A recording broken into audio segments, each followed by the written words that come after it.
ਵਾਹਿਗੁਰੂ ਜੀ ਕਾ ਖਾਲਸਾ, ਵਾਹਿਗੁਰੂ ਜੀ ਕੀ ਫਤਿਹ।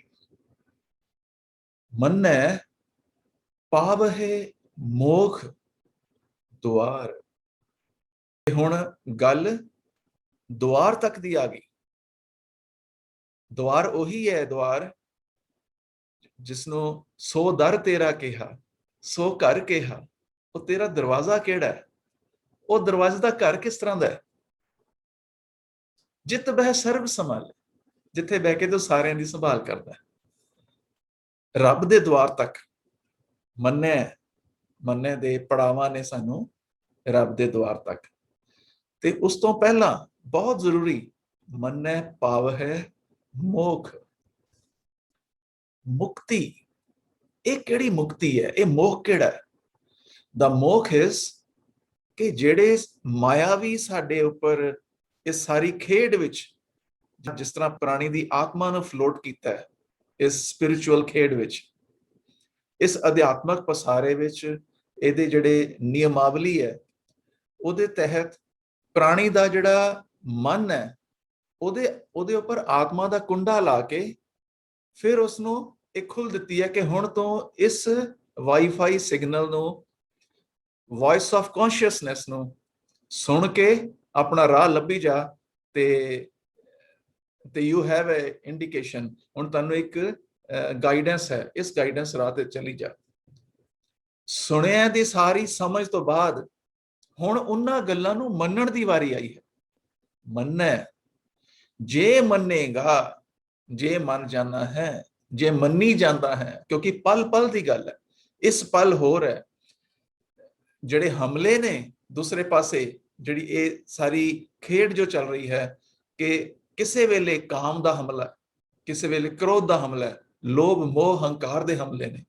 ਤਾਂ ਇਹ ਹਮਲਿਆਂ 'ਚ ਜਿਹੜਾ ਗਾਈਡੈਂਸ ਹੈ ਉਹ ਆਤਮਾ ਦੀ, ਵੌਇਸ ਆਫ ਕੌਨਸ਼ੀਅਸਨੈਸ ਦੀ ਜਿਹੜੀ ਸਾਨੂੰ ਗਾਈਡੈਂਸ ਹੈ ਆਲ ਦਾ ਟਾਈਮ। ਹੁਣ ਇਸ ਵਿੱਚ ਮੰਨੈ ਜੇਕਰ ਆਤਮਾ ਦੀ ਆਵਾਜ਼ ਨੂੰ ਬਲਵਾਨ ਰੱਖਦਾ ਹੈ, ਮਨ ਨੂੰ ਹੋੜ ਕੇ ਰੱਖਦਾ ਹੈ, ਮਨ ਨੂੰ ਕੰਟਰੋਲ 'ਚ ਰੱਖਦਾ ਹੈ, ਤਾਂ ਫਿਰ ਮੰਨੈ ਪਾਵਹਿ ਮੋਖ। ਉਹ ਮੁਕਤ ਹੋ ਜਾਂਦਾ ਹੈ ਇਹਨਾਂ ਸਾਰੇ ਹਮਲਿਆਂ ਤੋਂ। ਜਿਸ ਤਰ੍ਹਾਂ ਅਸੀਂ ਵੈਕਸੀਨੇਟ ਕਰ ਲੈਂਦੇ ਹਾਂ, ਉਹ ਇਮਿਊਨ ਹੋ ਜਾਂਦਾ ਹੈ। ਉਹਨਾਂ ਤੇ, ਅਜਿਹੇ ਪ੍ਰਾਣੀ ਤੇ, ਮੰਨੈ ਦੀ ਅਵਸਥਾ ਵਾਲੇ ਪ੍ਰਾਣੀ ਤੇ ਇਹਨਾਂ ਹਮਲਿਆਂ ਦਾ ਕੋਈ ਅਸਰ ਨਹੀਂ ਹੁੰਦਾ ਹੈ। ਇਹਨਾਂ ਤੋਂ ਮੁਕਤ ਹੋ ਜਾਂਦਾ ਹੈ। ਇਹ ਹੈ ਮੋਖ ਦੀ ਪ੍ਰਾਪਤੀ। ਮੰਨੈ ਪਾਵਹਿ ਮੋਖ। ਔਰ ਇਸ ਤਰ੍ਹਾਂ ਇਹ ਉਹਦੇ ਪ੍ਰਭੂ ਦੇ ਦੁਆਰ ਤੱਕ ਅੱਪੜ ਜਾਂਦਾ ਹੈ। ਮੋਖ ਵੀ ਪਾ ਲਿਆ ਤੇ ਦੁਆਰ ਵੀ ਪਾ ਲਿਆ। ਪਾਵਹਿ ਇੱਕ ਗੁਰਬਾਣੀ ਦੇ ਵਿੱਚ ਇੱਕ ਕਿਰਿਆ ਹੈ। ਇਹਨੂੰ ਥੋੜਾ ਜਿਹਾ ਵਿਚਾਰਨਾ ਜ਼ਰੂਰੀ ਹੈ ਕਿ ਇਹ ਕਿਰਿਆ ਕੀ ਹੈ। ਹਮੇਸ਼ਾ ਜਿਹਦੇ ਅਖੀਰ 'ਚ ਹਾਹੇ ਨੂੰ ਸਿਆਰੀ ਆਏਗੀ। ਆਹੇ, ਜਾਹੇ, ਪਾਵਹੇ, ਕਰਹੇ, ਸਿਮਰਹੇ। ਤਾਂ ਇਹ ਸਾਰੇ ਉਹ ਕਿਰਿਆਵਾਂ ਨੇ। ਕਿਰਿਆ ਮਤਲਬ ਜਿਸਥੋਂ ਕਿਸੇ ਕੰਮ ਦਾ ਪਤਾ ਲੱਗੇ ਵੀ ਕੋਈ ਕੰਮ ਹੋ ਰਿਹਾ, ਤਾਂ ਉਹੀ ਵਰਬ ਹੈ, ਉਹ ਕਿਰਿਆ ਹੈ। ਗੁਰਬਾਣੀ ਦੀ ਕਿਰਿਆ ਜਿਹੜੀ ਹੈ ਉਹਦੇ ਵਿੱਚ ਬੜਾ ਹੀ ਇੱਕ ਵਿਧਾਨ, ਇੱਕ ਸਿਸਟਮ ਹੈ। ਉਹ ਜਿਹੜਾ ਵਿਧਾਨ ਇਹ ਹੈ ਕਿ ਇਹਨਾਂ ਜਿਹੜੀ ਇਹਦੇ ਵਿੱਚ ਧੁਨੀਆਂ ਨਿਕਲ ਰਹੀਆਂ, ਔਰ ਇਹ ਧੁਨੀਆਂ ਗੁਰਬਾਣੀ ਦੀਆਂ ਧੁਨੀਆਂ ਨੇ। ਇੱਕ ਧੁਨੀ ਕੀ ਹੈ? ਜਿਹੜੀ ਸਾਊਂਡ ਨਿਕਲਦੀ ਹੈ। ਜੇ ਸਾਡੇ ਕੋਲ ਨਾ ਕੋਈ ਦੋ ਬੰਦੇ ਆਪਸ ਵਿੱਚ ਪਸ਼ਤੋ 'ਚ ਗੱਲ ਕਰ ਰਹੇ ਨੇ, ਸਾਨੂੰ ਨਹੀਂ ਪਤਾ ਇਹਦਾ ਮਤਲਬ ਕੀ ਹੈ, ਪਰ ਸਾਨੂੰ ਪਤਾ ਹੈ ਗੱਲ ਪਸ਼ਤੋ 'ਚ ਕਰ ਰਹੇ ਨੇ। ਕੋਈ ਬੰਦਾ ਉਰਦੂ 'ਚ ਇੱਕ ਦੂਸਰੇ ਨਾਲ ਗੱਲ ਕਰ ਰਿਹਾ, ਸਾਨੂੰ ਉਹਦੇ ਮੀਨਿੰਗ ਸਾਰੇ ਨਹੀਂ ਆਉਂਦੇ, ਪਰ ਸਾਨੂੰ ਪਤਾ ਹੈ ਉਰਦੂ 'ਚ ਗੱਲ ਕਰ ਰਿਹਾ। ਕੋਈ ਪੰਜਾਬੀ 'ਚ ਇੱਕ ਦੂਜੇ ਨਾਲ ਗੱਲ ਕਰ ਰਿਹਾ, ਜੇ ਦੂਸਰੇ ਬੰਦੇ ਨੂੰ, ਜਿਹੜੇ ਇੱਥੇ ਆਏ ਹੋਏ ਨੇ, ਉਹਨਾਂ ਨੂੰ ਨਹੀਂ ਵੀ ਪਤਾ, ਪਰ ਉਹਨੂੰ ਇੰਨਾ ਪਤਾ ਹੈ ਪੰਜਾਬੀ 'ਚ ਗੱਲ ਕਰ ਰਿਹਾ। ਸਾਨੂੰ ਇਹ ਪਤਾ ਹੈ ਵੀ ਇਹ ਤੇਲਗੂ ਬੋਲ ਰਿਹਾ ਹੈ, ਮਲਿਆਲਮ ਬੋਲ ਰਿਹਾ ਹੈ, ਇਹ ਹੁਣ ਇੰਗਲਿਸ਼ ਬੋਲ ਰਿਹਾ ਹੈ, ਬਟ ਸਾਨੂੰ ਇਹ ਫ੍ਰੈਂਚ ਬੋਲ ਰਿਹਾ ਹੈ, ਕਿਉਂਕਿ ਹਰ ਭਾਸ਼ਾ ਦੀਆਂ ਧੁਨੀਆਂ ਨੇ। ਇਸੇ ਤਰ੍ਹਾਂ ਗੁਰਬਾਣੀ ਦੀਆਂ ਧੁਨੀਆਂ ਆਪਣੇ ਆਪ ਵਿੱਚ ਬਾਕੀ ਸਾਰੀਆਂ ਭਾਸ਼ਾਵਾਂ ਤੋਂ ਵਿਲੱਖਣ ਧੁਨੀਆਂ ਨੇ। ਪਾਵਹਿ, ਦੇਖਣਾ ਹੀ ਹੁੰਦਾ ਕਿ ਪੁਰਖ ਕਿਹੜਾ ਹੈ। ਪੁਰਖ ਕਿਉਂ ਦੇਖਣਾ ਹੈ? ਕਿਉਂਕਿ ਪੁਰਖ ਦੇ ਨਾਲ ਇਸ ਦਾ ਵਚਨ ਜੁੜਿਆ ਹੋਇਆ ਹੈ ਕਿ ਇਹ ਪਾਵਹਿ ਇੱਕ ਵਚਨ ਹੈ, ਇਹ ਇੱਕ ਬੰਦੇ ਦੀ ਗੱਲ ਹੋ ਰਹੀ ਹੈ, ਕਿ ਬਹੁਵਚਨ ਹੈ, ਬਹੁਤਿਆਂ ਦੀ ਗੱਲ ਹੋ ਰਹੀ ਹੈ। क्योंकि उस तरह ही असीं समझांगे, उस तरह ही असीं इहदी व्याख्या करांगे, उस तरह ये सारे तुक दा संदर्भ समझ आएगा। पावहे, पावहे एक वचन भी हो सकता है, पावहे बहुवचन भी हो सकता है। एक वचन कदों हुंदा है ते बहुवचन कदों हुंदा है, ਇਹ ਦੇਖਣ ਵਾਸਤੇ ਸਾਨੂੰ ਸਿਰਫ ਇਹ ਦੇਖਣਾ ਹੁੰਦਾ ਹੈ ਕਿ ਪੁਰਖ ਕਿਹੜਾ ਹੈ। ਜਦੋਂ ਵੀ ਹੁਣ ਪੁਰਖ ਦੇ ਹਿਸਾਬ ਨਾਲ ਪਹਿਲੇ ਦੇਖੀਏ, ਜਦੋਂ ਵੀ ਪਹਿਲਾ ਪੁਰਖ ਹੋਏਗਾ, ਪਹਿਲਾ ਪੁਰਖ ਹੁੰਦਾ ਹੈ ਫਸਟ ਪਰਸਨ, ਉੱਤਮ ਪੁਰਖ ਵੀ ਹਿੰਦੀ ਚ ਕਹਿੰਦੇ ਆ। ਪਹਿਲਾ ਪੁਰਖ ਸਿਰਫ ਦੋ ਤਰ੍ਹਾਂ ਦੇ ਨੇ, ਜਾਂ ਮੈਂ ਜਾਂ ਅਸੀਂ। ਮੈਂ ਹੋਏਗਾ ਤਾਂ ਇੱਕ ਵਚਨ, ਉਹਦਾ ਦੂਜਾ, ਹਰ ਪੁਰਖ ਵਿੱਚ ਇੱਕ ਵਚਨ ਬਹੁਵਚਨ। ਪਹਿਲੇ ਪੁਰਖ ਦਾ ਇੱਕ ਵਚਨ ਬਹੁਵਚਨ, ਦੂਸਰੇ ਪੁਰਖ ਦਾ ਇੱਕ ਵਚਨ ਬਹੁਵਚਨ, ਤੀਸਰੇ ਪੁਰਖ ਦਾ ਇੱਕ ਵਚਨ ਬਹੁਵਚਨ। ਇਹ ਵਿਧਾਨ ਹੈ।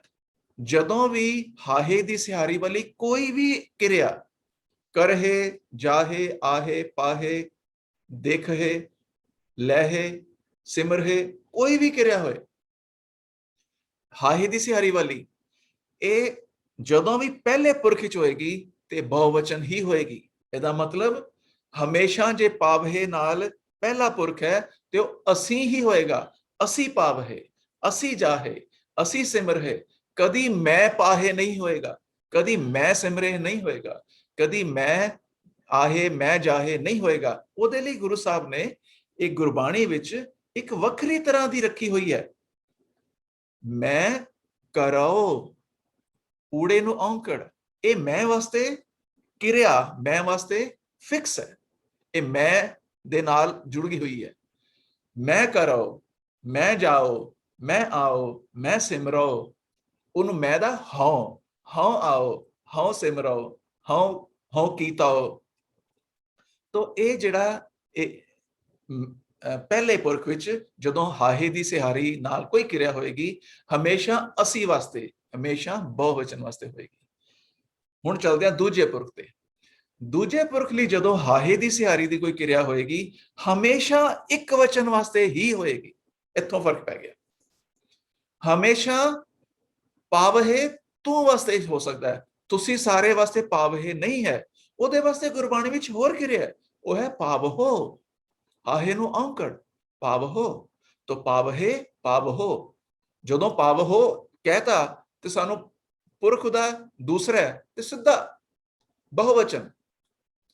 ਪਾਵਹੇ ਜੇ ਦੂਜਾ ਪੁਰਖ ਦੀ ਗੱਲ ਹੋ ਰਹੀ ਹੈ ਤਾਂ ਹਮੇਸ਼ਾ ਇਸ ਦਾ ਸੰਦਰਭ ਤੂੰ ਹੈ, ਕਿਸੇ ਤੁਕ ਵਿੱਚ ਤੂੰ ਨਹੀਂ ਵੀ ਹੁੰਦਾ। ਪਰ ਪਾਵਹੇ ਹੈ ਨਾ, ਜਦੋਂ ਪਤਾ ਲੱਗ ਗਿਆ ਵੀ ਦੂਜੇ ਪੁਰਖ ਦੀ ਗੱਲ ਹੋ ਰਹੀ ਹੈ, ਇਹ ਫਿਰ ਤੂੰ ਦੀ ਗੱਲ ਹੋ ਰਹੀ ਹੈ, ਇੱਕ ਬੰਦੇ ਨਾਲ ਗੱਲ ਹੋ ਰਹੀ ਹੈ, ਤੂੰ ਪਾਵਹੇ। ਪਰ ਜੇ ਤੀਜਾ ਪੁਰਖ ਹੈ ਤਾਂ ਫਿਰ ਇਹ ਵਾਪਸ ਪਹਿਲੇ ਪੁਰਖ ਵਾਂਗੂ ਇਹ ਬਹੁਵਚਨ ਹੋਏਗਾ। ਤੁਸੀਂ ਸਾਰੇ, ਉਹ ਸਾਰੇ, ਤੁਸੀਂ ਸਾਰੇ ਨਹੀਂ, ਉਹ ਸਾਰੇ, ਉਹ ਸਾਰੇ ਪਾਵਹੇ ਹੋ ਸਕਦਾ ਹੈ, ਉਹ ਕੱਲਾ ਪਾਵਹੇ ਨਹੀਂ ਹੋ ਸਕਦਾ। ਉਹ ਵਾਲਾ ਬੰਦਾ ਪਾਵਹੇ ਨਹੀਂ, ਉਹ ਕਦੀ ਨਹੀਂ ਹੋਏਗਾ। ਤੋ ਗੁਰਬਾਣੀ ਵਿੱਚ ਇਹ ਜਿਹੜੀਆਂ ਕਿਰਿਆਵਾਂ ਨੇ, ਇਹਦੇ ਨਾਲ ਜਿਹੜੀ ਲੱਗੀ ਹੋਈ ਧੁਨੀ ਹੈ, ਇਸ ਦਾ ਭਾਰੀ ਮਤਲਬ ਹੈ, ਇੱਕ ਸਥਾਪਤ ਵਿਧਾਨ ਹੈ। ਪਾਵਹੇ ਇੱਕ ਵਚਨ ਔਰ ਬਹੁਵਚਨ ਦੋਨੇ ਹੋ ਸਕਦੇ ਨੇ। ਦੇਖਣਾ ਇਹ ਹੈ ਕਿ ਪਾਵਹੇ ਕਿਹੜੇ ਪੁਰਖ ਨਾਲ ਹੈ।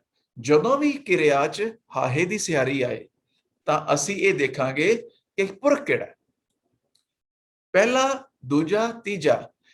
ਕੇਵਲ ਦੂਜੇ ਪੁਰਖ ਵਿੱਚ ਇਹ ਹਮੇਸ਼ਾ ਇੱਕ ਵਚਨ ਹੁੰਦਾ ਹੈ, ਬਾਕੀ ਪਹਿਲੇ ਔਰ ਤੀਜੇ ਪੁਰਖ ਵਿੱਚ ਹਮੇਸ਼ਾ ਬਹੁਵਚਨ ਹੁੰਦਾ ਹੈ। ਹੁਣ ਅਸੀਂ ਵਾਪਸ ਇਸ ਤੁਕ ਤੇ ਆਨੇ। ਮੰਨੈ ਪਾਵਹੈ ਮੋਖ ਦੁਆਰ। ਜੇ ਹੁਣ ਇਹਨੂੰ ਕੀ ਕਹਾਂਗੇ, ਜਿਹੜਾ ਮੰਨਦਾ ਉਹ ਮੁਕਤੀ, ਉਹਦੀ ਮੁਕਤੀ ਹੋ ਜਾਂਦੀ ਹੈ, ਉਹਦੀ ਕਾਮ ਕ੍ਰੋਧ ਲੋਭ ਮੋਹ ਹੰਕਾਰ ਤੋਂ ਮੁਕਤੀ ਹੋ ਜਾਂਦੀ ਹੈ, ਕਿ ਜਿਹੜੇ ਮੰਨਦੇ ਨੇ ਉਹਨਾਂ ਦੀ ਮੁਕਤੀ ਹੋ ਜਾਂਦੀ ਹੈ। ਪਾਵਹੇ ਨੇ ਦੱਸਤਾ ਜਿਹੜੇ ਮੰਨਦੇ ਨੇ ਉਹ ਸਾਰੇ, ਉਹਨਾਂ ਸਾਰਿਆਂ ਦੀ ਮੁਕਤੀ ਹੋ ਜਾਂਦੀ ਹੈ। ਤੋ ਇਸ ਤਰ੍ਹਾਂ ਅਸੀਂ ਗੁਰਬਾਣੀ ਨੂੰ ਸਮਝਣਾ ਜਿਹੜਾ ਹੈ, ਉਹ ਉਹਦੇ ਵਾਸਤੇ ਇਹ ਜ਼ਰੂਰੀ ਹੈ ਕਿ ਅਸੀਂ ਇਹਨਾਂ ਜਿਹੜੀਆਂ ਕਿਰਿਆਵਾਂ ਨੇ, ਕਿਰਿਆ ਦੀ ਧੁਨੀ ਨੂੰ, ਕਿਰਿਆ ਦੀ ਧੁਨੀ ਬਹੁਤ ਕੁਝ ਕਹਿ ਰਹੀ ਹੈ, ਉਸ ਧੁਨੀ ਨੂੰ ਸੰਭਾਲਣਾ ਜ਼ਰੂਰੀ ਹੈ। ਪਾਵਹੇ, ਪਾਵਹੇ ਸਾਨੂੰ ਦੱਸ ਰਹੀ ਹੈ ਇੱਕ ਵਚਨ ਵੀ ਹੋ ਸਕਦਾ, ਬਹੁਵਚਨ ਵੀ ਹੋ ਸਕਦਾ ਹੈ। ਇੱਥੇ ਮੰਨੇ ਦੀ ਗੱਲ ਹੋ ਰਹੀ ਹੈ, ਇਹਦਾ ਮਤਲਬ ਹਾਂ ਦੀ ਗੱਲ ਨਹੀਂ ਹੈ, ਅਸੀਂ ਦੀ ਗੱਲ ਨਹੀਂ ਹੈ, ਤੂੰ ਦੀ ਗੱਲ ਨਹੀਂ ਹੈ, ਇਹ ਤਾਂ ਮੰਨੇ ਦੀ ਗੱਲ ਹੈ। ਤੇ ਜੇ ਮੰਨੇ ਵਾਲੇ ਦੀ ਗੱਲ ਹੈ ਤੇ ਮੰਨੇ ਵਾਲਾ ਕੋਈ ਹੋਰ ਤੀਸਰਾ ਬੰਦਾ ਹੈ, ਉਹ ਫਿਰ ਬੰਦਾ ਨਹੀਂ ਹੈ, ਉਹ ਬੰਦੇ ਨੇ, ਉਹ ਕਈ ਲੋਕ ਨੇ। ਇਹ ਸਾਰੇ ਉਹ ਪਿਆਰੇ ਗੁਰਮੁਖ ਪਿਆਰੇ ਜਿਹੜੇ ਨੇ, ਉਹ ਸਾਰੇ ਇਹ ਬਹੁਵਚਨ ਦੀ ਗੱਲ ਹੋ ਰਹੀ ਹੈ, ਕਿਉਂਕਿ ਪਾਵਹੇ ਨੇ ਦੱਸਤਾ। ਪਰ ਅਹੀ ਪਾਵਹੇ, ਹਾਹੇ ਦੀ ਸਿਹਾਰੀ ਸਮੇਤ ਆਹੀ ਸ਼ਬਦ ਇੱਕ ਵਚਨ ਵਾਸਤੇ ਵੀ ਹੋ ਸਕਦਾ ਸੀਗਾ ਜੇ ਤੂੰ ਦੇ ਨਾਲ ਹੁੰਦਾ। ਤੂੰ ਪਾਵਹੇ, ਤੂੰ ਸਿਮਰਹੇ, ਤੇ ਤੂੰ ਸਿਮਰਹੇ ਦਾ ਮਤਲਬ ਹੋਏਗਾ ਤੂੰ ਕੱਲਾ ਸਿਮਰਹੇ। ਪਰ ਉਹ ਸਾਦਾ ਸਿਮਰਹੇ ਤੇ ਉਹ ਉਹਦਾ ਭਗਤਾ ਸਿਮਰਹੇ, ਇਹਦਾ ਮਤਲਬ ਉਹ ਸਾਰੇ ਸਿਮਰਹੇ। ਤਾਂ ਇਹਦਾ ਮਤਲਬ ਹਮੇਸ਼ਾ ਹਾਹੇ ਦੀ ਸਿਹਾਰੀ ਨੂੰ ਜਦੋਂ ਵੀ ਦੇਖਣਾ ਅਸੀਂ, ਤਾਂ ਉਹਦੇ ਵਿੱਚ ਅਸੀਂ ਇਹ ਦੇਖਣਾ ਹੈ ਕਿ ਇਹਦਾ ਪੁਰਖ ਕਿਹੜਾ। ਇਹ ਪਹਿਲਾ ਪੜਾ। ਇੱਕ ਇਹਦੇ ਨਾਲ ਹੋਰ ਅਸੀਂ ਜੋੜਦੇ ਹਾਂ ਗੱਲ। ਉਹ ਇੱਕ ਕਿਰਿਆ ਹੁੰਦੀ ਹੈ ਪ੍ਰੇਰਣਾਰਥਕ ਕਿਰਿਆ। ਪ੍ਰੇਰਣਾਰਥਕ ਕਿਰਿਆ ਦਾ ਮਤਲਬ ਪ੍ਰੇਰਨਾ ਕਰਨੀ, ਕਿਸੇ ਜਿਹੜਾ ਕੰਮ ਹੈ ਉਹ ਕਿਸੇ ਕੋਲੋਂ ਕਰਵਾਉਣਾ। ਇਹਦੇ ਵਿੱਚ ਇਹ ਕਿਉਂ ਆਪਾਂ ਗੱਲ ਕਰ ਰਹੇ ਹਾਂ, ਕਿਉਂਕਿ ਇੱਥੇ ਫਿਰ ਹਾਹੇ ਦੀ ਸਿਹਾਰੀ ਇੱਕ ਹੋਰ ਤਰੀਕੇ ਨਾਲ ਹੈ। ਜਿਸ ਤਰ੍ਹਾਂ ਅਸੀਂ ਕਿਹਾ, ਜੇ ਅਸੀਂ ਕਰਮ ਨੂੰ ਸਮਝੀਏ, ਕਰ ਇੱਕ ਕੰਮ ਹੈ, ਇਹ ਕੰਮ ਕਿਸੇ ਕੋਲੋਂ ਕਰਵਾਣਾ। ਇਹ ਦੋ ਤਰੀਕੇ ਨੇ। ਕਰਾਏ ਹੈ, ਕਰਾਏ ਹੈ ਮਤਲਬ ਕਿਸੇ ਕੋਲੋਂ ਕਰਾਏ ਹੈ। ਜੇ ਤਾਂ ਦੂਜਾ ਪੁਰਖ ਹੈ, ਇੱਕ ਵਚਨ ਕਰਾਏ ਹੈ, ਜਿਸਨੂੰ ਤੂੰ ਜਾਣਾਏ ਹੈ, ਜਿਸਨੂੰ ਤੂੰ ਜਾਣਾਏ ਹੈ ਸੋਈ ਜਨ ਜਾਣੈ। ਹੁਣ ਦੇਖੋ, ਜਾਣਾ ਇਹ ਕਿਰਿਆ ਹੈਗੀ, ਇਹ ਦੁਲਾਵਾਂ ਵਾਲੀ ਕਿਰਿਆ। ਹਮੇਸ਼ਾ ਤੀਜਾ ਪੁਰਖ ਇੱਕ ਵਚਨ, ਹਮੇਸ਼ਾ ਤੀਜਾ ਪੁਰਖ ਇੱਕ ਵਚਨ, ਉਹਦੀ ਗੱਲ ਹੋ ਰਹੀ ਹੈ। ਸੋਈ ਜਨ, ਔਰ ਜਨ ਦੇ ਅੰਨੇ ਨੂੰ ਹਮੇਸ਼ਾ ਔਂਕੜ ਹੋਏਗਾ। ਇਹਨੂੰ ਫਿਰ ਬੋਲਾਂਗੇ ਜਨ ਨਹੀਂ ਬੋਲਾਂਗੇ ਜਨ। ਸੋਈ ਜਨ ਜਾਣੈ, ਸਾਰਾ ਕੁਝ ਸਪਸ਼ਟ ਹੋ ਗਿਆ। ਜਿਸਨੂੰ ਤੂੰ ਜਾਣਾਏ ਹੈ, ਤੂੰ ਜਾਣਾਏ ਹੈ, ਤੂੰ ਦੀ ਗੱਲ ਹੋਗੀ। ਦੂਜਾ ਪੁਰਖ ਇੱਕ ਵਚਨ, ਹਮੇਸ਼ਾ ਤੂੰ ਜਾਣਾਏ ਹੈ। ਮੈਂ ਪੁੱਛਣਾ ਸੀ ਤੁਹਾਨੂੰ, ਤੁਸੀਂ ਜਦੋਂ ਡਿਫਾਈਨ ਕਰ ਰਹੇ ਸੀ ਪਹਿਲਾ ਪੁਰਖ ਔਰ ਊ ਦੀ ਮਾਤਰਾ ਦੇ ਔਂਕੜ ਵਾਲੇ ਵਰਡਸ, ਤੇ ਪਤਾ ਨਹੀਂ ਮੈਂ ਕਿੱਥੇ ਪੜਿਆ ਸੀ ਜਾਂ ਵੀਡੀਓ ਕੋਈ ਸੁਣੀ ਸੀਗੀ, ਉਹਦੇ ਵਿੱਚ ਸੀਗਾ ਕਿ ਇਹ ਸਾਰੇ ਵਰਡਸ ਬਿੰਦੀ ਦੇ ਨਾਲ ਬੋਲੇ ਜਾਂਦੇ ਹੈ, ਕਰੋ, ਸਿਮਰੋ। ਸੋ ਇਜ਼ ਇਟ ਕਰੈਕਟ ਕਿ ਸਿਮਰੋ ਹੀ ਰਹੇਗਾ? It is grossly incorrect. Why? Okay. Why? ਜਦੋਂ ਗੁਰੂ ਸਾਹਿਬ ਨੇ ਇੱਕ ਵਿਧਾਨ ਸਿਸਟਮ ਸਾਨੂੰ ਬਣਾਤਾ, ਉਹਦੇ ਵਿੱਚ ਇੰਨਾ ਫਰਕ ਹੈ ਕਿ ਹਾਂ ਕਰੋ ਤੇ ਅਸੀਂ ਕਰਹੇ। ਇਹਦੇ ਚ ਕੋਈ ਭੁਲੇਖਾ ਲੱਗ ਰਿਹਾ ਕਿਸੇ ਗੱਲ ਦਾ ਕਿ ਇਹ ਆਪਣੇ ਆਪ ਚ ਪੂਰਾ ਵਿਧਾਨ ਨਹੀਂ ਹੈ, ਕਿ ਅਸੀਂ ਕਹੀਏ ਵੀ ਗੁਰੂ ਸਾਹਿਬ ਤੋਂ ਕੋਈ ਗੱਲ ਹੋਣੀ ਕਰਨੀ ਰਹਿ ਗਈ। ਇਹ ਪਤਾ ਕੀ, ਇਹਦੇ ਪਿੱਛੇ ਕੀ ਧਾਰਨਾ ਕੀ ਹੈ? ਉਹ ਧਾਰਨਾ ਇਹ ਹੈ ਕਿ ਲੋਕਾਂ ਨੂੰ ਸੌਖਾ ਸਮਝ ਆ ਜਾਏਗਾ। ਉਹ ਸੌਖਾ ਸਮਝਾਉਣ ਦੇ ਚੱਕਰ 'ਚ ਉਹ ਸਾਰਾ ਵਿਗਾੜ ਪਾਇਆ ਜਾ ਰਿਹਾ। ਜਦੋਂ ਕਰੋ ਆਪਣੇ ਆਪ ਵਿੱਚ ਹਮੇਸ਼ਾ ਹਾਂ ਕਰੋ ਹੈ, ਉਹਨੂੰ ਕਰਾਓ ਕਿਉਂ ਬੋਲਿਆ ਜਾਏ? ਔਰ ਗੁਰਬਾਣੀ ਵਿੱਚ ਗੁਰਬਾਣੀ ਦੀ ਧੁਨੀ ਦਾ ਕੀ ਬਣਿਆ? ਜਿਵੇਂ ਬਾਕੀ ਸਾਰੀਆਂ ਧੁਨੀਆਂ ਨੇ, ਗੁਰਬਾਣੀ ਦੀਆਂ ਵੀ ਧੁਨੀਆਂ ਨੇ। ਗੁਰਬਾਣੀ ਦਾ ਜਿਹੜਾ ਬੋਲਿਆ ਜਾਣਾ ਸੀ ਹੋ ਕਰੋ, ਉਹਨੂੰ ਬੋਲਤਾ ਹੋ ਕਰੋ। ਇਹਦੇ ਨਾਲ ਕੀ ਫਾਇਦਾ ਹੋਇਆ? ਜਿਸ ਨੂੰ ਤਾਂ ਇਹ ਪਤਾ ਹੈ ਕਿ ਕਰੋ ਹਮੇਸ਼ਾ ਹੋ ਨਾਲ ਹੀ ਹੁੰਦਾ ਹੈ, ਇਹ ਕੋਈ ਸਮਝਣਾ ਬਹੁਤਾ ਔਖਾ ਕੰਮ ਹੈ ਕਿ ਹੋ ਨਾਲ ਹਮੇਸ਼ਾ ਕਰੋ ਹੁੰਦਾ ਹੈ, ਤੇ ਪਹਿਲੇ ਪੁਰਖ ਵਿੱਚ ਹੀ ਦੋਨੇ ਵੱਖਰੇ ਨੇ। ਹੋ ਕਰੋ, ਅਸੀਂ ਕਰਹੇ, ਇਹ ਕਿੰਨਾ ਫਰਕ ਹੈ। ਔਰ ਦੂਸਰੀ ਗੱਲ, ਇਹ ਗੁਰਬਾਣੀ ਹੈ, ਇਹ ਕਿਸੇ ਦਾ ਲਿਖਿਆ ਲੇਖ ਥੋੜਾ ਵੀ ਤੁਸੀਂ ਜਦੋਂ ਮਰਜੀ ਸਿਹਾਰੀ ਲਾ ਦੋ, ਜਦੋਂ ਮਰਜੀ ਬਿੰਦੀ ਲਾ ਦੋ। ਗੁਰਬਾਣੀ ਵਿੱਚ ਰੱਲਾ ਕਿਵੇਂ ਸੋਚਿਆ ਜਾ ਸਕਦਾ? ਇਹ ਕਿੰਨੇ ਕਿੱਥੋਂ ਤੋਰੀ ਗੱਲ ਹੈ ਤੇ ਬਿਨਾਂ ਸੋਚੇ ਸਮਝੇ ਕਿਵੇਂ ਲਾਗੂ ਹੋਈ ਜਾ ਰਹੀ ਹੈ। ਗੁਰਬਾਣੀ ਵਿੱਚ ਗੁਰੂ ਸਾਹਿਬ ਕਹਿ ਰਹੇ ਕਰੋ, ਅਸੀਂ ਕਹਿ ਰਹੇ ਨਹੀਂ, ਅਸੀਂ ਕਰੋ ਬੋਲਾਂਗੇ। ਇਹ ਪ੍ਰੋਫੈਸਰ ਮਨਿੰਦਰਪਾਲ ਸਿੰਘ ਜੀ ਦੀ ਵੀਡੀਓਜ਼ ਹੈਗੀਆਂ ਨੇ, ਉਹਨਾਂ 'ਚ ਹੈਗਾ। ਹਾਂ, ਉਹ ਕਿਸੇ ਹੋਰ ਨੂੰ ਕੋਟ ਕਰਦੇ ਨੇ ਆਪਣੀ ਵੀਡੀਓਜ਼ ਵਿੱਚ, ਕਿਉਂ ਜੀ ਉਹਨਾਂ ਨੇ ਕਿਤਾਬ 'ਚ ਲਿਖਿਆ। ਵਿਡੰਬਨਾ ਇਹ ਹੈ ਕਿ ਇਹ ਉਹ ਲੋਕ ਨੇ ਜਿਹੜੇ ਵਿਆਕਰਣ ਨੂੰ ਸਮਝਦੇ ਨੇ, ਉਹ ਬੋਲਦੇ ਨੇ, ਉਹ ਸਮਝਾਉਂਦੇ ਨੇ, ਪੜ੍ਹਾਉਂਦੇ ਨੇ ਲੋਕਾਂ ਨੂੰ। ਔਰ ਉਹ ਕਹਿੰਦੇ ਨੇ ਕਿ ਕਰੋ ਦਾ ਮਤਲਬ ਹੋ ਹੈ ਤੇ ਕਰਹਿ ਦਾ ਮਤਲਬ ਅਸੀਂ ਹੈ। ਜਦੋਂ ਕਰੋ ਤੇ ਕਰਹਿ ਦਾ ਇਹ ਫਰਕ ਤੇ ਥੋੜਾ ਫਰਕ ਹੈ ਕਿ ਹਾਲੇ ਹੋਰ ਬਿੰਦੀ ਲਾ ਕੇ ਕੀ ਦੱਸਣਾ ਚਾਹੁੰਦੇ ਆ। ਅੱਛਾ ਹੁਣ ਬਿੰਦੀ ਆਪਾਂ ਲਾਉਂਦੇ ਆ ਕਰਹਿ, ਅੱਛਾ ਕਰਹਿ ਦੀ ਬਿੰਦੀ ਲੱਗਦੀ ਹੈ, ਉਹ ਸਮਝਦੇ ਨੇ ਵੀ ਕਰਹਿ ਜਿਹੜਾ ਹੈਗਾ ਹਮੇਸ਼ਾ ਬਹੁਵਚਨ ਵਾਸਤੇ ਹੁੰਦਾ ਹੈ। ਪਰ ਦੂਜਾ ਪੁਰਖ ਅਸੀਂ ਹੁਣੇ ਕਰਕੇ ਹਟੇ ਆ। ਆਖਹਿ ਮੰਗਹਿ ਦੇਹ ਦੇਹ, ਆਖਹਿ ਮੰਗਹਿ ਅਸੀਂ ਆਖਹਿ, ਉਹੀ ਅਸੀਂ ਕਰਹਿ ਤੁਸੀਂ ਨਾ, ਅਸੀਂ ਆਖਹਿ ਅਸੀਂ ਮੰਗਹਿ, ਦੇਹ ਦੇਹ ਤੂੰ ਦੇਹ ਤੂੰ ਦੇਹ, ਬਦਲ ਗਿਆ ਸਾਰਾ ਕੁਝ। ਉਹ ਇੱਕੋ ਤੁਕ ਵਿੱਚ ਹੀ ਹਾਹੇ ਦੀ ਸਿਆਰੀਆਂ ਦੋ ਕਿਰਿਆਵਾਂ ਜਿਹੜੀਆਂ ਨੇ ਬਹੁਵਚਨ ਨੇ, ਦੋ ਸਿਆਰੀਆਂ ਇੱਕ ਵਚਨ ਨੇ। ਹੁਣ ਬਹੁਵਚਨ ਤੇ ਬਿੰਦੀ ਲਾਣ ਤੱਕ ਦੀ ਸੀਮਾ ਜਿਹੜੀ ਆਪਣੀ ਇਹ ਕਿਹੜੀ ਲਿਆਕਤ ਨਾਲ ਇਹ ਰੱਖਿਆ ਹੈ, ਉਹ ਤਾਂ ਇਸੇ ਤੁਕ 'ਚ ਖਤਮ ਹੋ ਗਈ। ਦੇਹ ਦੇਹ ਇੱਕ ਹੀ ਬਣਿਆ। ਇੱਕ ਨਾਲੇ ਭਾਸ਼ਾ ਕਿਹੜੀ ਹੈ, ਕਰੋ ਕਿਤੇ ਇਹ ਪੰਜਾਬੀ ਦੀ ਭਾਸ਼ਾ ਦੇ ਅਨੁਸਾਰ ਹੈ। ਅਸੀਂ ਕਦੀ ਪੰਜਾਬੀ ਬੋਲਦੇ ਹਾਂ ਕਰੋ, ਮੈਂ ਕਰਾਂ, ਉਹ ਮੈਂ ਕਰਾਂ ਦੀ ਜਿਹੜੀ ਬਿੰਦੀ ਹੈ ਉਹ ਅਸੀਂ ਗੁਰਬਾਣੀ ਦੇ ਕਰਾਓ ਦੇ ਉੱਪਰ ਕਿਉਂ ਲਾਣਾ ਚਾਹੁੰਦੇ ਆ।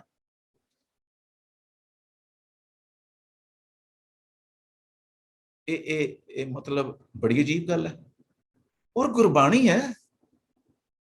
ਔਰ ਮੈਨੂੰ ਇਸ ਗੱਲ ਦੀ ਹੋਰ ਵਿਡੰਬਨਾ ਲੱਗਦੀ ਹੈ ਕਿ ਜਿਹੜੇ ਕਰਦੇ ਨੇ ਉਹ ਗੁਰੂ ਦੇ ਬੜੇ ਪਿਆਰੇ ਸਿੱਖ ਨੇ ਔਰ ਗੁਰਬਾਣੀ ਵਿਆਕਰਣ ਦੇ ਜਾਣਕਾਰ ਨੇ।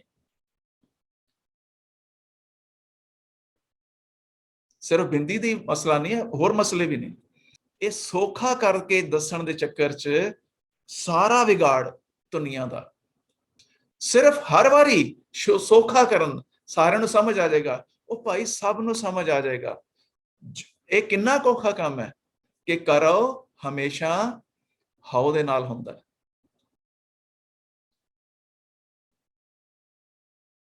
ਤੋ ਸਾਨੂੰ ਉਸ ਜੋ ਗੁਰਬਾਣੀ ਦਾ ਸਥਾਪਿਤ ਵਿਧਾਨ ਹੈ ਉਸ ਨੂੰ ਸਮਝਣਾ ਚਾਹੀਦਾ ਹੈ। ਹੁਣ ਦੇਖੋ ਅਸੀਂ ਜਿਹੜੀ ਆਪਾਂ ਗੱਲ ਕਰ ਰਹੇ ਸੀਗੇ ਕਿ ਪ੍ਰੇਰਣਾਰਥਕ ਕਿਰਿਆ, ਇਹਦੇ ਵਿੱਚ ਫਿਰ ਦੁਬਾਰਾ ਹਾਹੇ ਦੀ ਸਿਆਰੀ ਆਉਂਦੀ ਹੈ, ਉਹ ਸਿਆਰੀ ਦੀ ਸਿਆਰੀ ਨੂੰ ਫਿਰ ਬਿੰਦੀਆਂ ਲਾਉਂਦੇ ਆ। ਕਿੰਨੀ ਅਜੀਬ ਗੱਲ ਹੋ ਜਾਂਦੀ ਹੈ। ਜਿਸਨੂੰ ਤੂੰ ਜਣਾਏ ਹੈ, ਇਹ ਪ੍ਰੇਰਣਾਰਥਕ ਕਿਰਿਆ ਹੈ। ਤੂੰ ਜਣਾਏ ਹੈ ਹਮੇਸ਼ਾ ਇੱਕ ਵਚਨ ਲਈ ਹੈ। ਤੂੰ ਜਣਾਏ ਹੈ, ਉਹ ਤੂੰ ਜਣਾਏ ਹੈ, ਉਹ ਪਤਾ ਨਹੀਂ ਕਿਸ ਤਰ੍ਹਾਂ ਬੋਲਦੇ ਆ। ਇਹਦੀ ਲੋੜ ਕੀ ਹੈ? ਅਸੀਂ ਕਿਉਂ ਨਹੀਂ ਸਮਝਦੇ ਪਏ ਜੋ ਗੁਰੂ ਸਾਹਿਬ ਨੇ ਸਾਨੂੰ ਇੱਕ ਵਿਧਾਨ ਦਿੱਤਾ ਹੈ, ਜਣਾਏ ਹੈ ਤੇ ਜਣਾਵ ਹੈ। ਇੱਕ ਤੁਕ ਅਸੀਂ ਪੜ੍ਹਦੇ ਆਂ, ਇਹ ਵੀ ਰੋਜ਼ਾਨਾ ਪੜ੍ਹਦੇ ਆਂ, ਸਾਕਤ ਹਰ ਰਸਾਦ ਨਾ ਜਾਣਿਆ ਤਿਨ ਅੰਤਰੇ ਹਉਮੈ ਕੰਡਾ ਹੈ। ਅੱਛਾ, ਦੂਸਰੀ ਗੱਲ ਅਸੀਂ ਅੰਤਰੇ ਕਿਉਂ ਬੋਲਿਆ? ਗੁਰਬਾਣੀ ਵਿੱਚ ਅੰਤਰ ਰਾਰੇ ਨੂੰ ਔਂਕੜ ਤੇ ਅੰਤਰੇ, ਅੰਤਰੇ ਨੂੰ ਥੋੜਾ ਜਿਹਾ ਅੰਤਰੇ ਨਹੀਂ ਬੋਲਣਾ, ਅੰਤਰੇ। ਇਹਦਾ ਫਰਕ ਕੀ ਹੈ? ਤੋਹੀ ਮੋਹੀ, ਮੋਹੀ ਤੋਹੀ, ਅੰਤਰ ਕੈਸਾ, ਅੰਤਰ ਕੈਸਾ, ਰਾਰੇ ਨੂੰ ਔਂਕੜ। ਫਰਕ ਤੇਰੇ ਮੇਰੇ ਤੇ ਮੇਰੇ ਤੇਰੇ ਵਿੱਚ ਕੀ ਫਰਕ ਹੈ? ਤੋਹੀ ਮੋਹੀ, ਮੋਹੀ ਤੋਹੀ, ਅੰਤਰ ਕੈਸਾ। ਅੰਤਰ कहता ना ਆਪਾਂ, ਅੰਤਰ ਦਾ ਉਚਾਰਨ ਹੋਇਆ ਅੰਤਰ। ਪਰ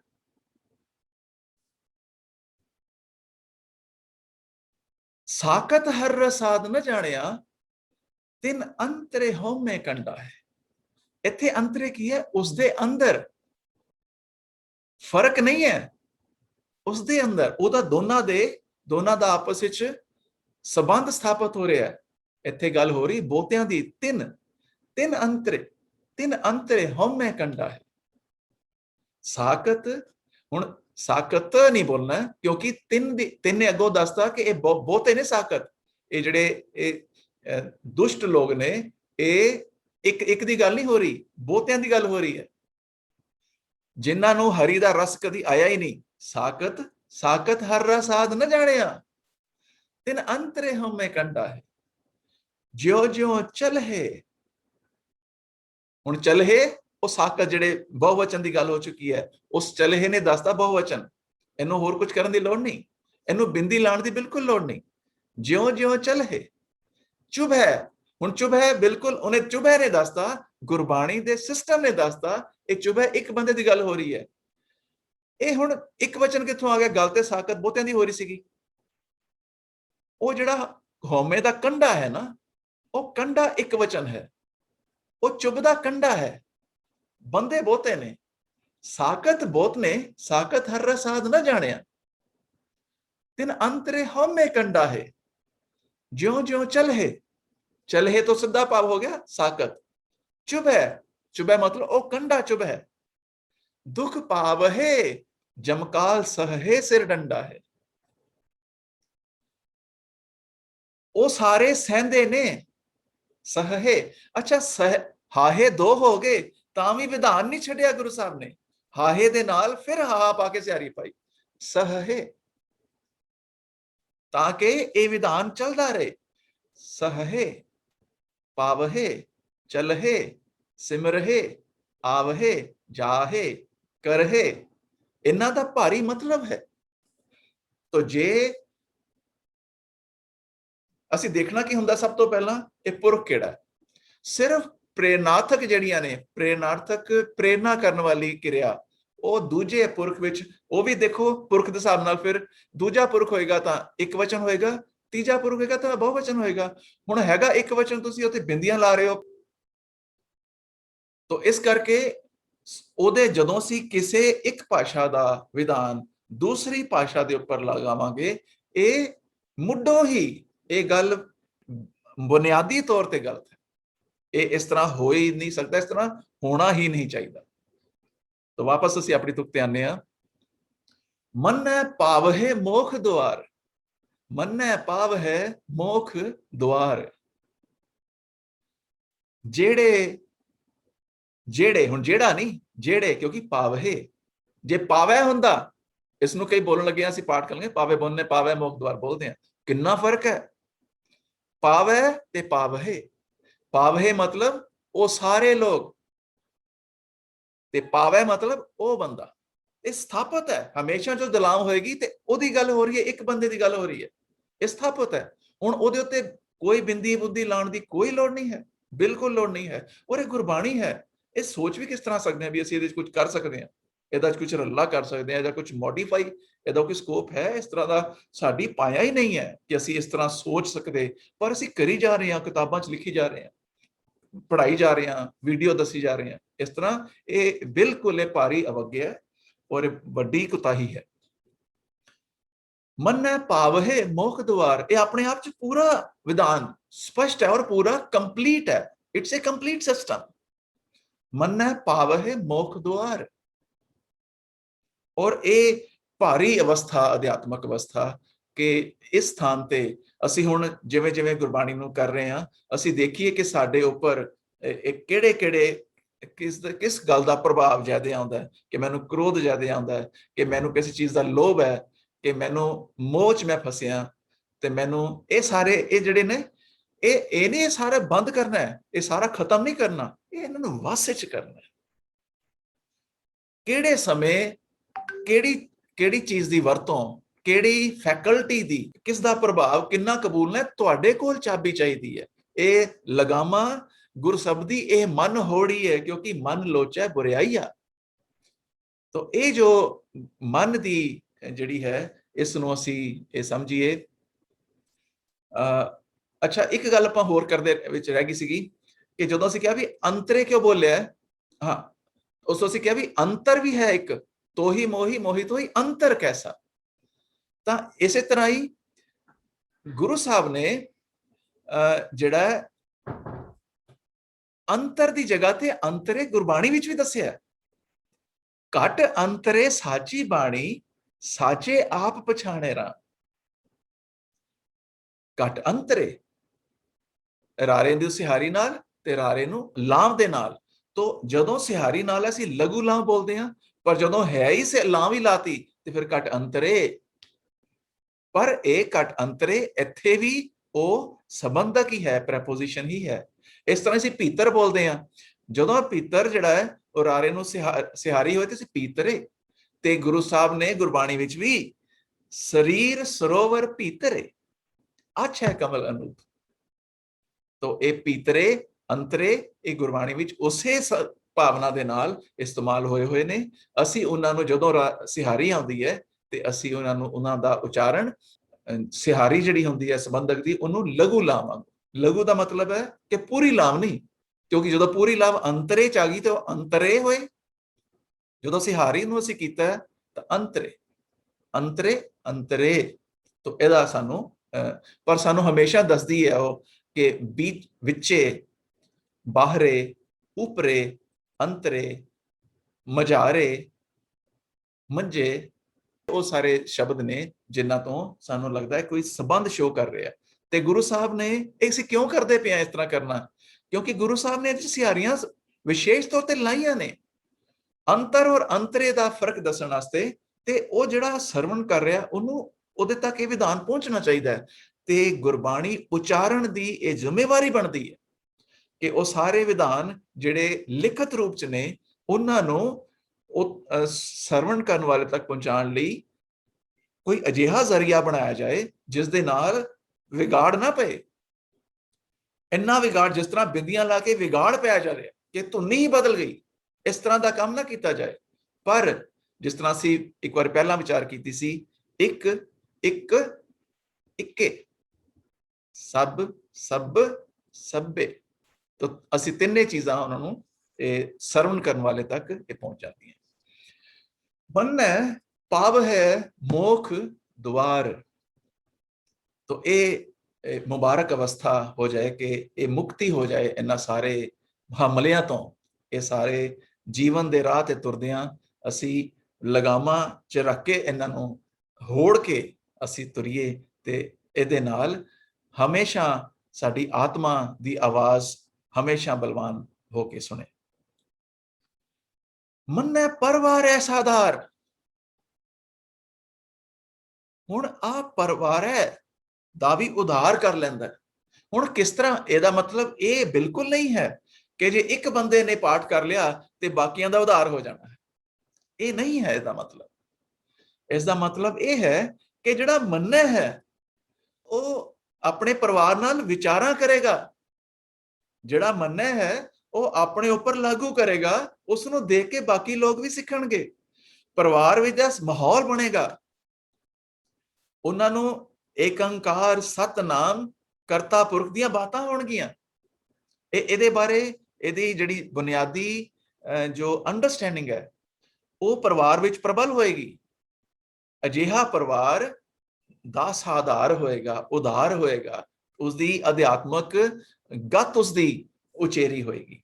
ਤਾਂ ਮੰਨੈ ਪਰਵਾਰ ਹੈ ਸਾਧਾਰ। ਮੰਨੈ ਤਰੈ ਤਾਰੇ ਗੁਰ ਸਿੱਖ। ਹੁਣ ਦੇਖੋ ਤਰੈ, ਜਦੋਂ ਵੀ ਦੁਲਾਮ ਆ ਗਈ ਕਿਰਿਆ ਨੂੰ ਹਮੇਸ਼ਾ ਤੀਜਾ ਬੰਦਾ ਉਹ ਇੱਕ ਵਚਨ ਹਮੇਸ਼ਾ ਸਥਾਪਿਤ ਵਿੱਚ ਵਿਧਾਨ ਨੇ। ਮੰਨੈ ਤਰੈ, ਹੁਣ ਤਰੈ ਦਾ ਮਤਲਬ ਹੁਣ ਉਹ ਮੰਨੈ, ਇੱਥੇ ਹੁਣ ਇੱਕ ਬੰਦੇ ਦੀ ਗੱਲ ਹੋ ਰਹੀ ਹੈ। ਜਦੋਂ ਵੀ ਮੰਨੈ ਦੇ ਨਾਲ ਹੀ ਇੱਕੋ ਪੌੜੀ ਵਿੱਚ ਮੰਨੈ ਪਾਵਹਿ ਆ ਗਿਆ ਤਾਂ ਉਸ ਦਾ ਮਤਲਬ ਹੈ ਬਹੁਤੇ ਲੋਕ ਮੰਨਣ ਵਾਲਿਆਂ ਦੀ ਗੱਲ ਹੋ ਰਹੀ ਹੈ। ਤੇ ਮੰਨੈ ਤਰੈ ਦੀ ਗੱਲ ਹੋ ਗਈ ਤੇ ਇੱਕ ਮੰਨਣ ਵਾਲੇ ਦੀ ਗੱਲ ਹੋ ਰਹੀ ਹੈ। ਤਰੈ ਮੰਨੈ ਤਰੈ ਤਾਰੇ ਗੁਰ ਸਿੱਖ। ਹੁਣ ਗੁਰ ਜਿਹੜਾ ਹੈ ਇਹਦੇ ਥੱਲੇ ਰਾਰੇ ਨੂੰ ਔਂਕੜ ਹੈ।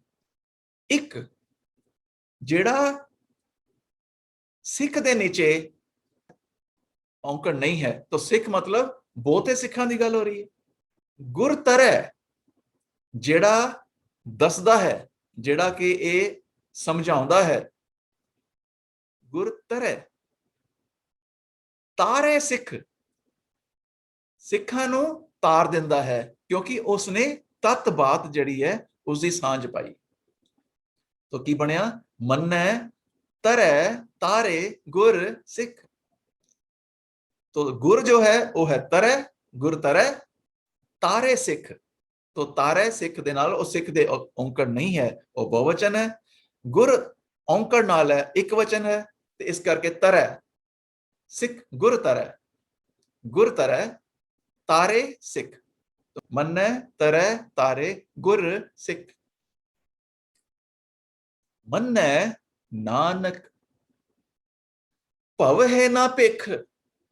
भवहे, भवहे ने दर्शाता, भवहे किरिया पाउंदे फिरदे, भवहे।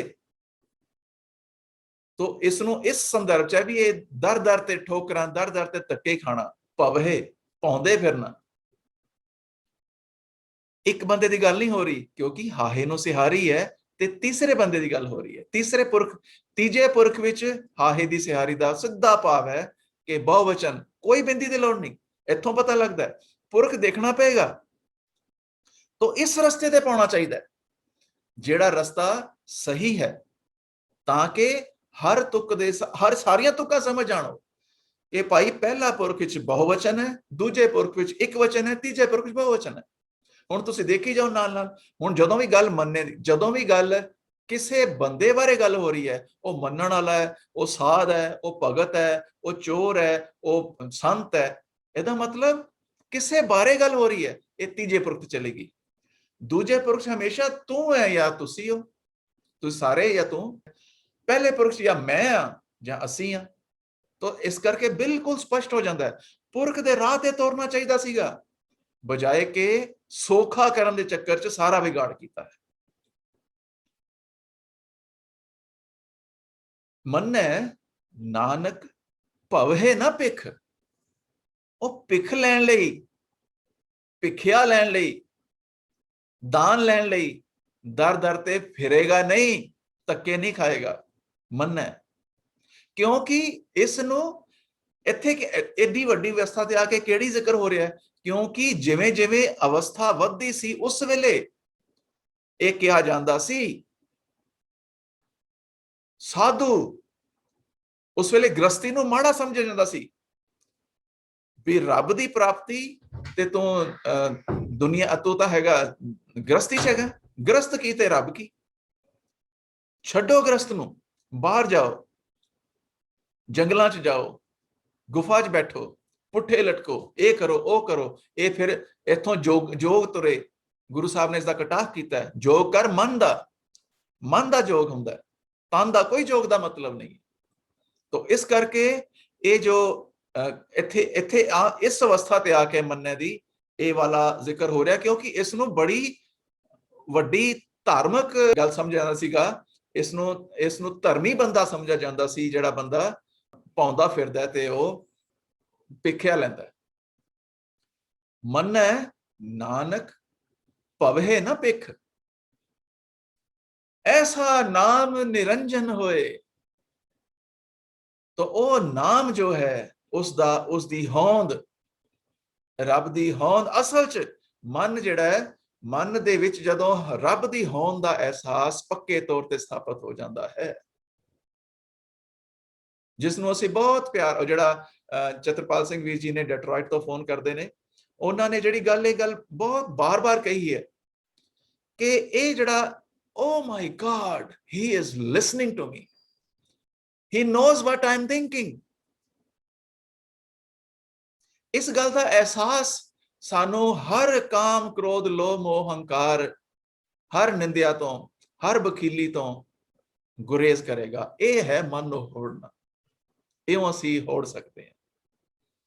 ਐਸਾ ਨਾਮ ਨਿਰੰਜਨ ਹੋਏ, ਇਹ ਅਜਿਹਾ ਉਹ ਨਾਮ ਹੈ, ਉਹ ਤਾਂ ਨਿਰੰਜਨ ਹੈ, ਪਰ ਜੇ ਕੋ ਮਨ ਜਾਣੈ ਮਨ ਕੋਏ, ਜੇਕਰ ਜੇ ਤੂੰ ਵੀ ਮੰਨ ਲਏ, ਔਰ ਮੰਨੇ ਦੀ ਸਾਰੀ ਗੱਲ ਹੀ ਉਹਦੀ ਹੋ ਰਹੀ ਹੈ ਜਿਹਨੇ ਮੰਨ ਲਿਆ ਹੈ, ਤਾਂ ਫਿਰ ਉਹ ਫਿਰ ਪਾਵ ਹੈ ਮੋਖ, ਉਹ ਸਾਰੇ ਮੋਖ ਤੇ ਉਹ ਮੁਕਤ ਹੋ ਜਾਣਗੇ ਇਹ ਸਾਰੇ ਫੱਲਿਆਂ ਤੋਂ, ਕਿਉਂਕਿ ਉਹਨਾਂ ਨੂੰ ਹਰ ਵੇਲੇ ਇਸ ਗੱਲ ਦੇ ਚੇਤਨ ਨੇ ਕਿ I am not alone।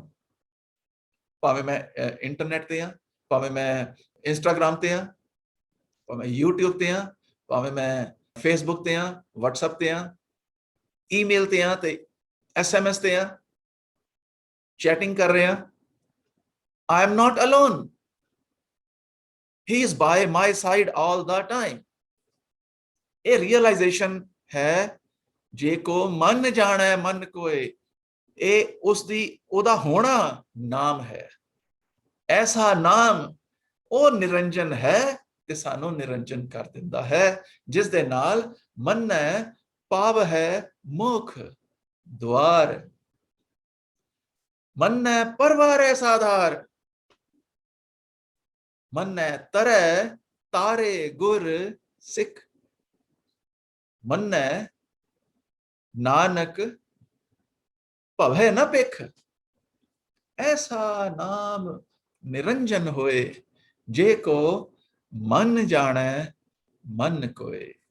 Waheguru ji का खालसा, वाहिगुरु जी की फतेह। अच्छा, यही सेम रूल चलेगा फॉर अंतरे एंड बाकी चीजें, अंदरे बाहरे, विचे बीचे ऊपरे मधे मजे मजारे नाले सारे नाल।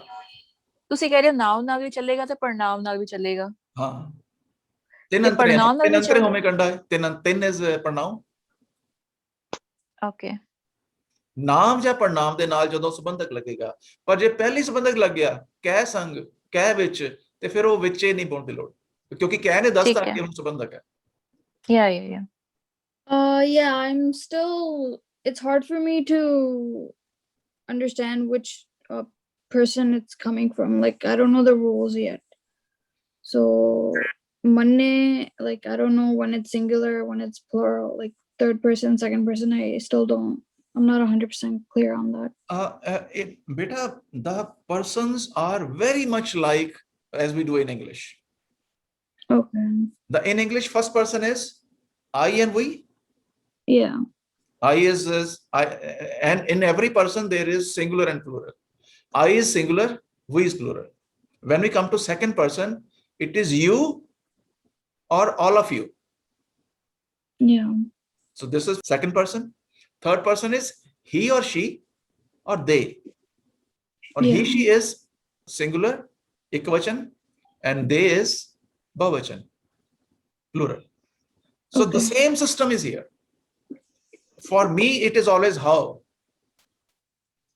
For we, it's asi. So whenever there is how and asi, only then we are in first person, pehla purakh. Okay. And when it is tu, we are in second person, and it is ekvachan, you, tu. Okay. Then we go to third person. Any classification of a person, as we were just discussing, you are naming a sant, sangat, sabha,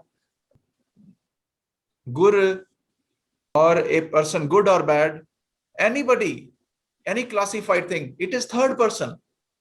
Between them, we just have to see whether it's singular or plural. Okay, thank you. Yeah, okay. ਕਿਸੇ time ਤੇ ਅਗਰ ਅਸੀਂ ਪ੍ਰੈਪੋਜੀਸ਼ਨਸ ਦਾ ਕਰ ਲਈਏ ਤੇ, ਕਿਉਂਕਿ ਪ੍ਰੈਪੋਜੀਸ਼ਨਸ ਪਤਾ ਹੀ ਨਹੀਂ ਹੈਗੀਆਂ, ਮੈਂ ਜਿਹੜੇ ਹੁਣ ਇੱਕ ਦੋ ਵਰਡਸ ਯੂਜ਼ ਕੀਤੇ ਆ ਕਦੀ ਸੁਣੇ ਹੀ ਨਹੀਂ ਹੈ actually. Okay. We can take a break from the Japji Sahib and do prepositions. Yeah, whenever, ਜਦੋਂ ਵਿਚਕਾਰ ਕਰਨੀ ਹੈ ਜਾਂ whenever. So it might be a good session because because some of the prepositions ਸੁਣੀਆਂ ਹੀ ਨਹੀਂ ਹੈ, so ਪਤਾ ਨਹੀਂ ਆਉਂਦਾ how can we even define them. ਅੰਤਰੇ ਦੀ ਗੱਲ ਆਈ ਹੈ ਤੇ we have done something, ਜਿਸ ਤਰ੍ਹਾਂ ਕੋਈ ਸਾਹਮਣੇ ਆ ਜਾਂਦਾ ਨਾ, ਨਾਲ ਨਾਲ ਆਪਾਂ will be ਥੋੜਾ ਜਿਹਾ ਹੋਰ next level ਤੇ ਕਰੀ ਜਾਵਾਂਗੇ। ਠੀਕ ਹੈ ਜੀ, so that ਕਿ ਜਪਜੀ ਸਾਹਿਬ ਵੀ ਕੰਪਲੀਟ ਹੋ ਜਾਏ ਨਾਲ। ਹਾਂਜੀ ਜ਼ਰੂਰ। yeah ਠੀਕ ਹੈ ਜੀ, ਰਾਈਟ ਜੀ। ਫਿਰ ਵਾਹਿਗੁਰੂ ਜੀ ਕਾ ਖਾਲਸਾ, ਵਾਹਿਗੁਰੂ ਜੀ ਕੀ ਫਤਿਹ।